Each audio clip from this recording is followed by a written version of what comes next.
Le 4 février de chaque année est donc célébrée la journée mondiale de lutte contre le cancer. À cet effet, Tala Tala, un retour sur notre société congolaise, s'est proposé de recueillir pour vous ci et là les diverses opinions des Congolais sur cette maladie dont l'ampleur s'accroît considérablement.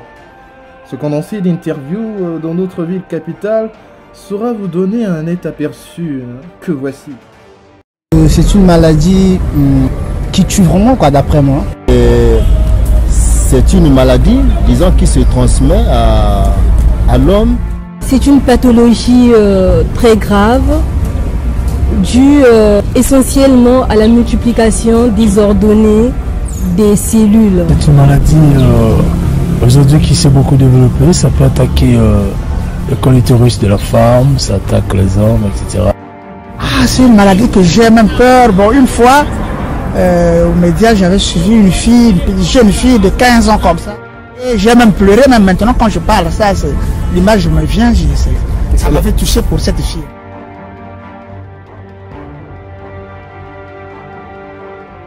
Ce type des cancers, le cancer de la peau, s'il y en a d'autres, mais tout ce que moi je sais, c'est juste le cancer de la peau. Par exemple, le rétinoblastome et puis la leucémie. Cancer de prostate, cancer de sein, cancer de poumon, cancer de la langue.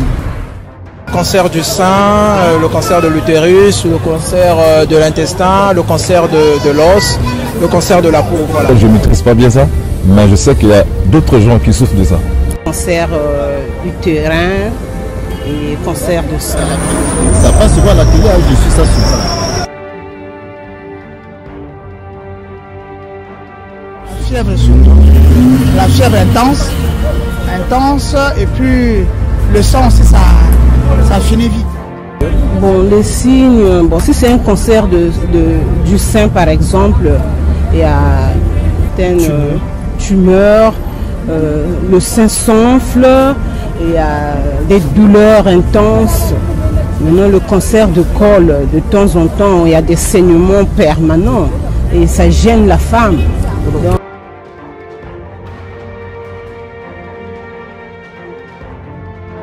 bon, peut-être, bon, c'est pas une maladie contagieuse.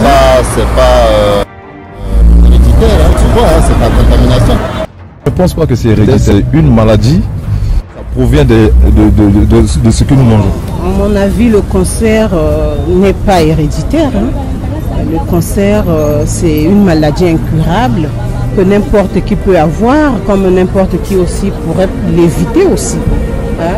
À l'exemple du sida, à l'exemple du paludisme. Elle est aussi due à une certaine négligence de l'être humain sur le plan environnemental et à la fois elle ne peut être, disons, héréditaire, mais incurable, oui. Jusque-là, il y a des traitements, disons, pour atténuer un peu les effets secondaires. Bon, là, on ne peut pas juger, hein, parce que le méticisme existe en Afrique. Hein. Ça, je ne peux pas dire que c'est mystique ou physique ou comment. C'est une maladie qu'on trouve au hasard. Je n'ai pas encore vu quelqu'un souffrir de cette maladie, mais seulement j'ai entendu parler. J'en ai connu, j'ai perdu au moins 2 collègues qui ont souffert du cancer. Oui, mon fils a souffert du cancer de rein. D'accord.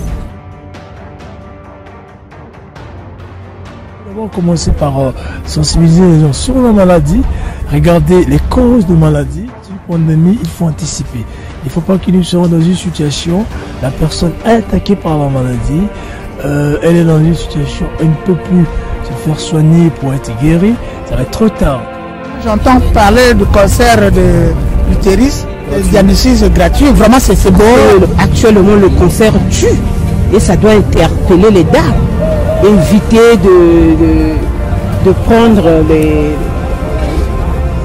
par exemple des boîtes de tomates, utiliser beaucoup de temps, conserver dans une boîte et puis mise au frais, c'est pas bon. Il est possible de se prévenir du cancer en ayant une certaine hygiène de vie, en faisant régulièrement le sport, en recusant le tabac, la drogue. On peut appeler par maladie cancéreuse une maladie due à une anomalie de multiplication des cellules au niveau de l'ADN. traduire donc par une constitution de cellules anormales et donc dans la multiplication va créer comme une espèce de contamination autour des cellules voisines et qui va entraîner une altération du fonctionnement du système et donc de l'organisme par la suite. Ces diverses opinions laissent entrevoir le travail qu'il reste à exécuter en matière de sensibilisation pour une meilleure prévention des populations.